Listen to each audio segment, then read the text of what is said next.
मोर्शी वनपरिक्षेत्रात चंदन चोरीला गेल्याची घटना उघडकीस आली आहे। त्याच अनुषंगाने अज्ञात चोरट्याविरुद्ध आता प्रशासन काय कारवाई करणार असे गावकऱ्यांचे प्रश्न आहे।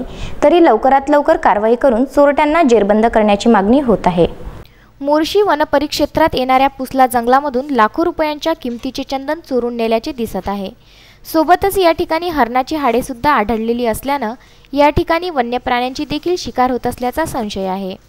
लाखो रुपये किंमत असलेल्या चंदनाची झाडे कापून चोरटे नेत असताना याबाबत वनविभागाचं दुर्लक्ष असल्याने यात आता वनविभागाच्या कामकाजावर प्रश्न उपस्थित होत आहे। पुसला परिसर जंगलाचा असल्याने या ठिकाणी चंदनाची झाडे मोठ्या प्रमाणात आहे।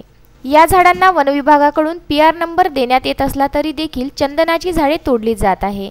मात्र वनविभागाकडून या विषयाची दखल घेतल्या गेली नसून अशाच प्रकारे चंदनाच्या झाडाची चोरी होत राहिल्यास पुसला वन परिक्षेत्रातील चंदन नाहीसे व्हायला वेळ लागणार नाही।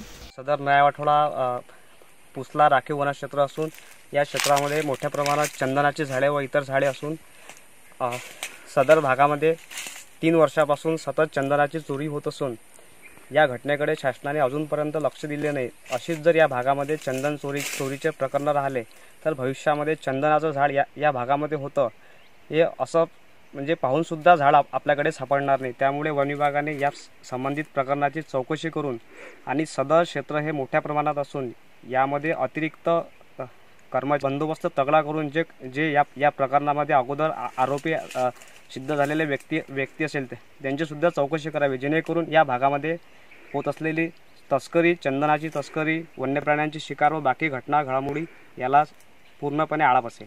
दत्तराज इंगळे, विदर्भ न्यूज, मोर्शी।